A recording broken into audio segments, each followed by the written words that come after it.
Welcome to another edition of the Game Preview Podcast presented by WynnBET. Betting is a team sport. Bet together at WynnBET. Ethan Greenberg in Florham Park. Cynthia Frelund in the new digs at NFL Network. Cynthia, thanks for joining us again. You know, I'm great. It's great to be here. I'm literally in like the dressing room today because as with all moving into new locations, you sometimes have to make it work when the internet isn't in every spot. I don't know. We'll show off a little bit more of it in weeks to come. Okay, fair enough. Well, we were talking offline. We appreciate you choosing internet over background because we kind of need the internet to do this. You know, internet over background. It was an easy choice. So now this is my closet. I mean, they actually made it into lockers for us, so it looks pretty cool. However, you have to be like 7 feet tall to reach them. So now we have a pole. You know, we learn new things every day. Okay, all right. So we're entering week 3 in the NFL. The Jets travel to Denver. They're 0-2, and you know, I decided I'm going to throw a little wrinkle in this podcast. Usually we have the opening kickoff, we have the 4 downs, but I've actually pulled up online basically a simulated coin toss. So here's what we're going to do. You're going to tell me heads or tails, right? You can call it now and I will simulate it. So with that, are we going heads or tails, Cynthia? Tails. Tails never fails. All right. It's going, drum roll, da-da-da-da-da-da-da. All right, it is tails, in fact. So that means, yes, winner, chicken dinner. You don't have the fantasy trophy behind you this time. Nope, some shoes. Okay. But this is what you've won. You've won the choice. Would you like to talk about the Jets offense in the first half or the second half? Let's go with the first half. Start in the beginning. All right. So with that being said, let's just dive into the first quarter here. This Jets passing offense against this Broncos passing defense. Obviously, the storyline here, Zach Wilson coming off a 4-interception game to open up MetLife Stadium. Before we dive into it, what do you think of this matchup as a whole? I think this is a very tough defense, but I think we've seen some positive things as far as how the run game has been developing, which means the pass will become more efficient. I think those 4 interceptions, that you got to put that in context. Once you get down and you're playing from behind, you're taking riskier shots. The defense knows that you're going to be throwing a pass, and the defense can scout it. So this is not your average, and it's also Bill Belichick. And also the first game was the Panthers defense. The Panthers right now have the highest pressure rate in the entire NFL at 43.5% per next gen stat. So these are 2 really good defenses. Now, Broncos defense is a 3rd really good defense, but I think get the run game going. Show what we saw kind of the last game and the efficiency with Michael Carter, those outside zone looks, the O-line being able to block for that. And I think we get into a nice, better flows, maybe quicker passes. You know, that's probably the way to start. All right. We're going to talk about the Jets rushing attack in the second quarter, but focusing on the Jets passing offense. If we start with the Jets wide receivers, you take a look, Corey Davis had 2 catches last week. Braxton Berrios led all receivers, 7 receptions, 73 yards. Historically speaking, the Patriots and Bill Belichick like to take away your top target. That would be Corey Davis for the Jets. Moving forward against this Broncos defense, what can the Jets expect out of the Broncos secondary, really the receivers, against that Vic Fangio coach defense? Well, Patrick Surtain, their first-round draft pick, he's really good. Great corner. This is a great defense at all 3 levels.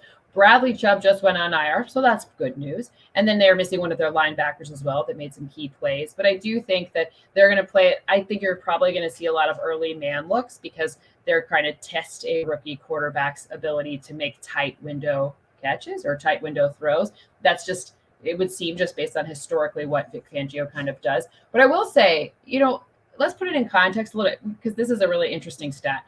Right now, rookies under pressure, when they're under pressure, they're like averaging a sub 45 completion percentage league wide. So this isn't just, you know, this is because defenses have a leg up on a rookie quarterback. It's just the way it is.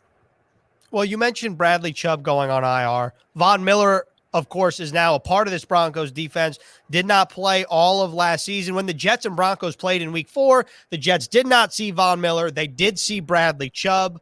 And the linebacker you're talking about, Josie Jewell, also dealing with a pectoral injury. So this Jets defense, although they are playing a good Broncos, or this Jets offense, should I say, although they're playing a good Broncos defense, it does feel like the Jets are catching them at a tough break for Denver in terms of injuries. Sure. I mean, look, I went to BC, so you can't bring up. There's a pretty good safety they had that went to BC. Just saying. But look, at the end of the day, this is a great defense at all three levels. They are catching them at a good time, but let's be honest, it's really more about the gelling of the offense overall that we're looking to see a big improvement in, right? That when it kind of goes the way of as soon as that outside zone rushing scheme works, then you'll see the passing start to work. When you look at those 4 interceptions, that they were in the four of his 5 interceptions were in the intermediate range, which means 10 to 19 air yards. That's a difficult range to make. Why? Because that's where linebackers are having tricky coverages. They're disguising what they're doing. Are you a coverage linebacker? Or are you?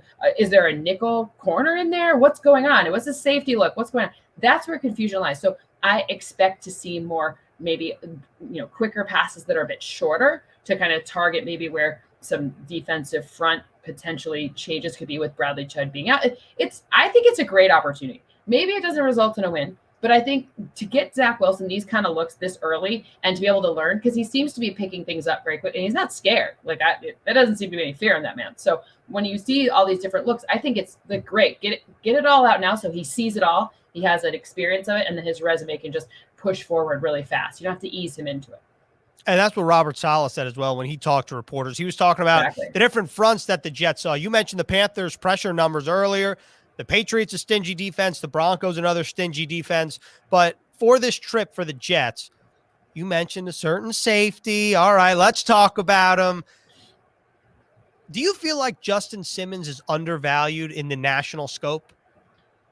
Look, I don't think people really understand what safeties do. Now, Jets fans understand safeties because y'all have had good ones, and you have a very good one now. But when it comes to safety play in general, I'm not sure just nationally.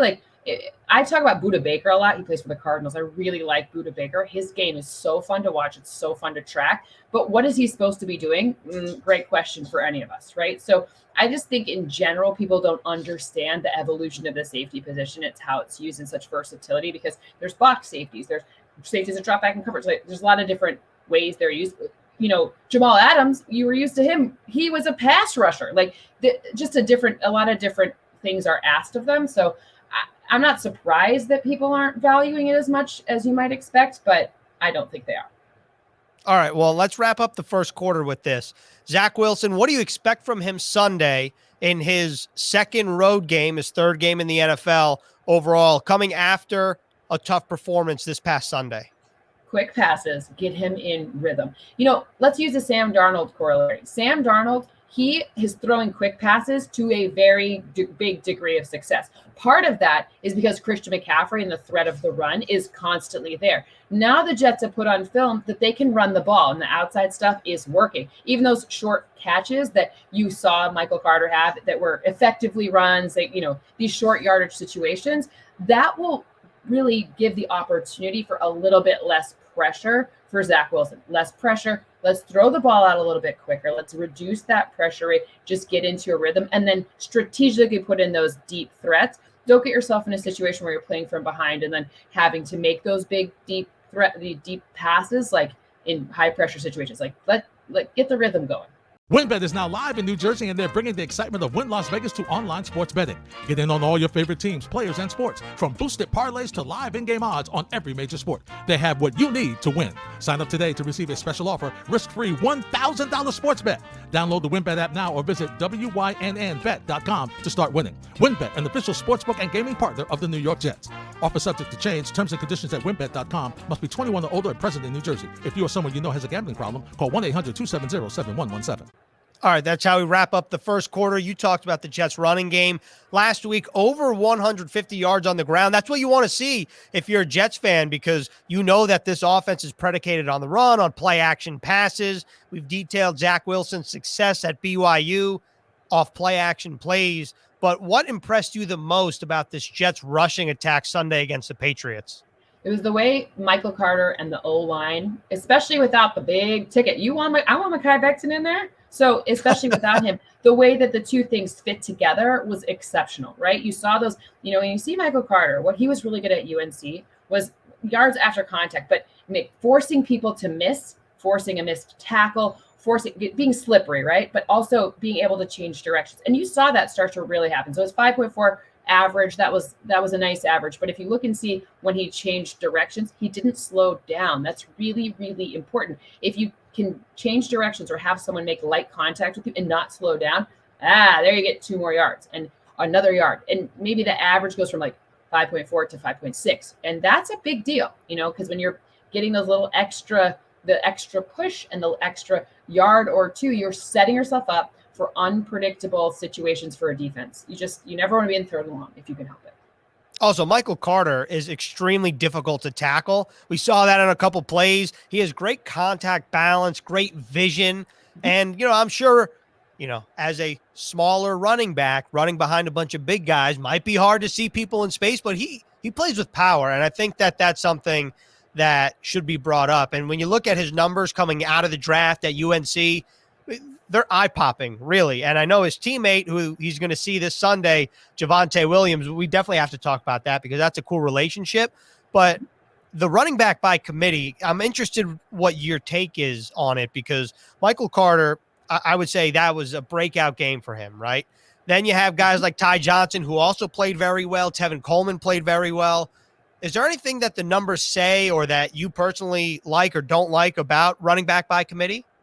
So the only time I don't like running back by committee is when it becomes predictable. So there were some stats. The Houston Texans had very bad tendencies for like the past 4 years. So whenever you saw like Duke Johnson and David Johnson in together, you knew it was going to be a pass or something. There were just, it was overwhelming, like 80%. And so you're just tipping the defense off. So might as well just like call the play and be like, hey, just so you know, flip to page 7 of your playbook and it's that third one on the court. Like you don't want to do that, right? So as long as it doesn't become something where you have way too much, you want your iron versus their iron. And like, that's okay. Like we always know with Nick Chubb and we know with Kareem Hunt, there's like a little bit of difference, but you even saw Derrick Henry last game have to do something different. Derrick Henry was targeted and caught passes. Like when does that happen? So, you can't be too one-dimensional because then they can read you. So I like running back by committee. I think it's very smart, but you just have to mix up the looks enough so that you're getting the advantage of the tricks, not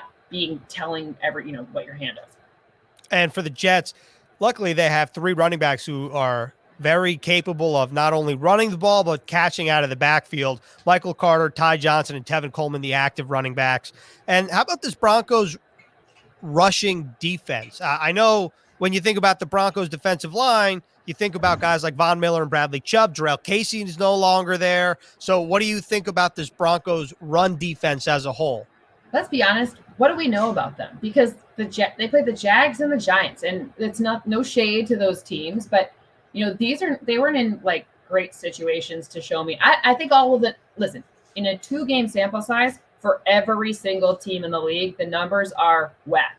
They are not stable. They're not indicative of who these teams are. So I don't know yet. I mean, I'm assuming that I like the way that Vic Fangio uses linebackers to stop the run. The one that comes to my mind the most is Roquan Smith, who obviously he coached when he was the Bears coach, but the Bears defensive coordinator. But the way that they can get the linebackers to really just, they run horizontally, right? Sideline to sideline. I hate all these like adages of football. Sideline to sideline runner. But, they're good at tackling in those situations. And that's what Vic Fangio does really well. So I do think it will be a good run defense, but I don't know what I'm looking at. Right now you can see all the stats. They have, the most stingiest completion percentage as a defense. They have the third most stingiest passer rating allowed. But like, what are we looking at here? Like, what am I looking at here? I don't know yet. And also, isn't that this is unrelated to Jets Broncos, but isn't that the difficult part of the early portions of the season because there is so much unknown that you don't really know if the numbers, whether they're stats, whether they're advanced numbers are truthful or whether they're being pulled one way or another just because of a fast or slow start to the season? I mean, the answer is we overreact to everything. But the reality is like we work in media, we overreact to everything in week 10 too. So like, the point is to keep the magnitude in check. This is not a slam dunk for the Broncos in any way, shape, or form. This is going to be, every week it's going to look a little different and every week it's going to feel a little different. No team has their identity yet. But for the Jets, and now bringing it back, for the Jets run game against the Broncos rush defense.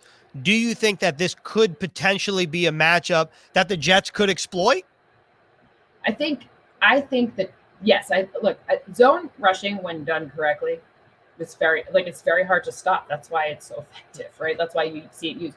And then play action has been where people have had disproportionate success so far over 2 games this season. Just look at every single team in the NFL. The ones who can execute play action, those are the teams that have more first downs, more touchdowns, ideally more wins. You have to always remember their defense is involved in that. But that's where offense has been working so far this season. So, and it's not new. This is no news. So if play action can get going, I think that's where get that outside zone rushing going so that the play action can lead off of it. And then you can really see who Zach Wilson is. The great champions, whenever you talk to teams that win championships, the common denominators, they talk about how great the locker room was. Little juice tonight, let's fly around. Touchdown, Corey Davis. A lot of these guys lean on me, and that's something that I want. I want that pressure. Like I said, I'm ready for it. The beautiful thing about football is that these players all come from different backgrounds, and they have an amazing history behind them. And they're all thrown into a locker room, man. We've got to try to come together as one.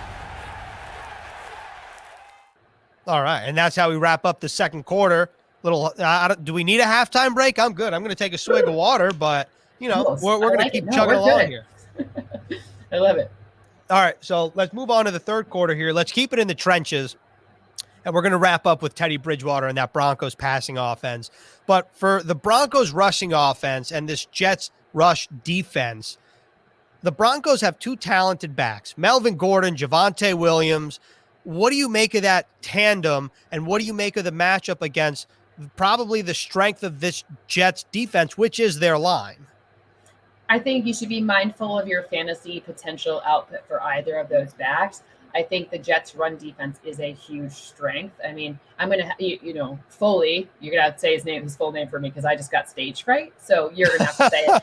I think, look, and Jonathan Franklin Myers is underrated as a run stopper as well. But look, they have a very good run blocking O-line. Their O-line is very good at that. Pass pro, it's a little different, even though Teddy Bridgewater has a good passer rating under pressure. But their run schemes, they really work. Pat Shurmur, their offense is clicking. Like, they're doing a good job. So it's going to be interesting because this is the nails versus nails part of the equation, right? Like, this is their iron making iron sharper or whatever this thing. So it's it's going to be interesting to watch. But I don't think their fantasy numbers are going to be like what we saw, from Melvin Gordon or from Pookie didn't have the best game the first one. That's his nickname. And I have to get that in there as much as possible because when you do your draft research and you learn someone's nickname is Pookie, you don't forget that. So Javonte Williams is Pookie.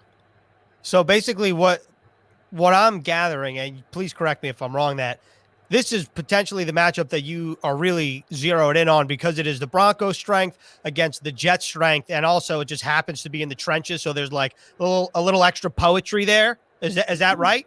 Yes, this is the one I'm looking at. And like I said, I think you should temper your fantasy expectations if you're a fantasy owner of Melvin Gordon or Javonte Williams. Don't think it's going to be like some crazy output for you. You might have to look otherwise. Depends on who your other roster options are. And also just bringing it back. Full name, Folorunso Fatukasi. It's scary when it's spelled. It's, it definitely needs some practice. He's been on the team since 2018. Now I'm good. I'm good with it now. Listen, so I just got stage fright saying it to you. Like it's other people because I just know I'm just like, right. I got you. So, but Foley in particular, one of the best run stuffers in the NFL last year, and Javonte Williams.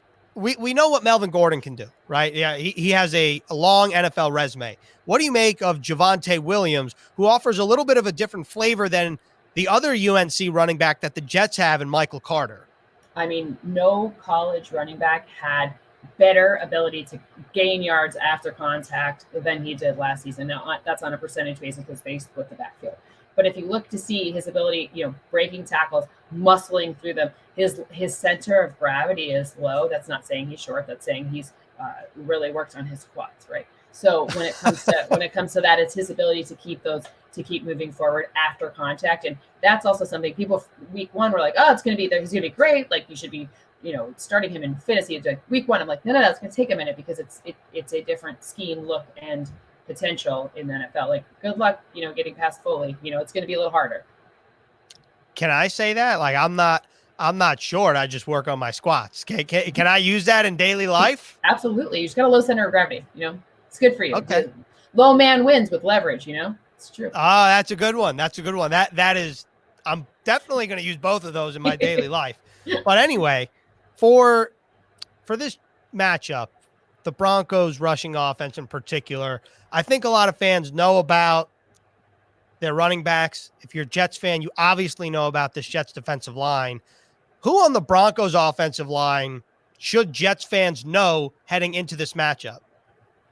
I'm going to give you a very unsatisfying answer in this one. But what I look for when I'm looking at this is, are they in 12 or are they in? So do they have 2 tight ends or not? Because that's an interesting indicator. Remember, Albert O, another name I have too much stage fright to say. I can't do that one. Just Albert O is good with me. Yep, exactly. So you've got Noah Fant, who people know he had a lot of targets. He's their kind of pass catch guy. And then Albert O on the other side. When you see that heavy formation, it's a good indication that they're going to get the push they need to run. They don't have, to me, when I look across their O-line, I'm like, okay. It's the sum of the parts is greater, or whatever it is. The whole is greater than the sum of the parts, right? But right. I look to see their formations to see what they're doing with tight ends, because that kind of is an indicator of what they're looking to achieve from a yardage standpoint. And of course, because Teddy Bridgewater himself is always a rushing threat, it keeps defenses pretty honest. And that is a great little indicator for your Jets fans. Basically, see Broncos, do they have 1 tight end on the field? Do they have 2 tight ends on the field? And maybe not on the field, right? They have to be lined up as tight ends. I see. I got you. Noah Fant out. They'll put Noah in the slot, or remember. You're saying inline block. You're saying inline blocking, right? Because when they split Noah Fant out wide, he's a receiver. So essentially, they're playing 11 personnel, right, with 3 wide receivers. So, right. Point being, if they're in true 12, meaning 2 tight ends, like inline, then it's going to be around. WynnBET is now live in New Jersey, and they're bringing the excitement of Wynn Las Vegas to online sports betting. Get in on all your favorite teams, players, and sports, from boosted parlays to live in-game odds on every major sport. They have what you need to win. Sign up today to receive a special offer, risk-free $500 sports bet. Download the WynnBET app now or visit wynnbet.com to start winning. WynnBET, an official sportsbook and gaming partner of the New York Jets. Offer subject to change. Terms and conditions at wynnbet.com. Must be 21 or older and present in New Jersey. If you or someone you know has a gambling problem, call 1-800-270-7117. And that leads us to 4th down. Noah Fant, one of the many options for Teddy Bridgewater in the passing game. Obviously, the Broncos not with Jerry Jeudy. He's on injured reserve. Let's start with Teddy before we get into Fant and Courtland Sutton and the receiving core. What's changed for Teddy this year? Because last year, the numbers, I'd say pedestrian. This year, he's coming out scorching hot. So a couple of things changed. One, the run game, remember, it's a lot easier. He didn't have Christian McCaffrey, right? For the vast majority of the season, McCaffrey was injured. So he didn't have this kind of run game. He was Mike Davis, who did well, but it's not Christian McCaffrey, right? So the interesting and different thing here is, well, number one, they've featured him in a way that they're playing him how he likes to play, basically, is part of it. That I think that I don't want to be like, he's happier, so it's better. But if you're playing the game you want to play, then you've seen it for every quarterback. They're always a little bit more excited when they do that. So, and what you're seeing is he's not really under pressure that often. And when he is, it's situations where he's not actually being asked to throw like for 1,000,000 yards. So you see this super high passer rating under pressure, 133.1, like nearly perfect. That's unsustainably high, but it also reflects that he's not throwing like deep balls when it comes to being under pressure. He's not being asked to do, like we saw what Tom Brady distinguished himself as last year. He's obviously distinguished himself well before that, but what last year really was that deep ball under pressure, Tom Brady's back. It's not what Teddy's doing. He's throwing shorter passes. He's targeting Noah Fant 1 billion times to get those shorter passes. But that Tim Patrick touchdown last week was pretty good. Also, if you watch the extended highlight clip or if you watch the game, felt like Teddy really tried to push the ball downfield at times, which I don't know. I don't think that was really Teddy Bridgewater's MO before this season. So that's something to keep an eye on if you're a Jets fan. And also think about the Broncos receiving threats. Courtland Sutton back. He is a monster of a human being. And then there's Tim Patrick, to your point, another very tall, rangy target. And Noah Fant is a very productive tight end as well. What do you make of this Broncos receiving core, including Noah Fant? So I think they're interesting. Like, I think this is a very interesting team, right? When you look ahead of the season at the schedule, there's something to be said for momentum, for having games that are getting you in rhythm and not necessarily your hardest games first. Jets didn't have that situation this season, just not the way the scheduling gods made it out. So they got into rhythm and they're starting to come together. It actually becomes, momentum is real when it comes to this stuff. It's real to get that rhythm down. It's not sustainable forever, so you'll start to see that come back down to earth. So I think that they're very good. They would be a lot better if Jerry Jeudy were there, even though Jerry Jeudy had some issues with drops last season. It would be a lot better if you had your number one draft pick from the 2020 draft and, a very dynamic receiver who, really good in the slot, just really good. But they've been making it happen, and I don't see that stopping necessarily. But I do think part of that, though, is because they've been so stinking successful in the run game. The run helps them lead to the pass. Right, and that's a great point. And I think we should end the fourth quarter, so let's end the game on the Game Preview podcast presented by WynnBET with this.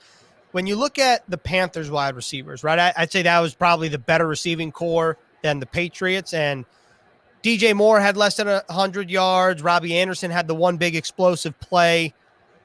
The Broncos have a very talented core, including Noah Fant. So what do you expect from this Jets secondary that is, again, very young, minus Marcus May? But you think about the corners on the outside, they've been giving up a lot underneath with trying to limit explosive plays. Is that the recipe for success again this week for the Broncos? I think despite being super young, well, first of all, I have to point out, because again, I need to get my Marcus May stat in there. In coverage last week, Marcus May, he didn't just allow 0 yards, he allowed -1 yard, which is great, meaning it's better for the Jets, right? Like 1 yard in the Jets' favor.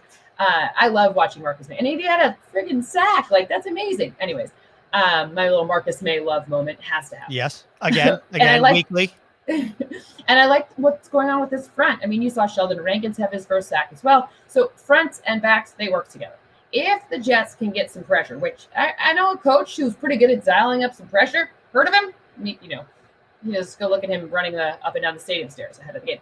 But, look, if they can get some sustained pressure, they could put Teddy Bridgewater in some unfavorable situations, and I think they could exploit it. I think it's smart to keep everything in front of them, because if you're young, just like with young quarterbacks, being able to see what happens allows you to get that muscle memory in order to figure out how to defend it going forward in the future. So I actually kind of like the strategy of keeping everything a little bit more in front and not necessarily asking someone to go make some crazy game-changing play before they understand how everything's unfolding. So again, this, it's all about development. This is, I don't think any Jets fan came out and were we're winning the Super Bowl this year, right? It's setting everything else up for success. And I love this, how that's happened. I think it's been really smart. I feel like these people are learning something every game. You see them improving, and that's not necessarily satisfying in terms of wins and losses this Sunday. But remember, this is a long life. There's a lot more season ahead of us. We got 88% of the season left. So 88% of the season. That's a good number. I mean, you could have just said 15 games, but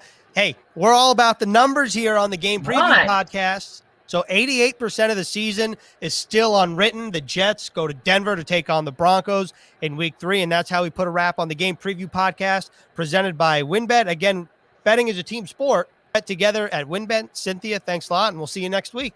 Sounds good.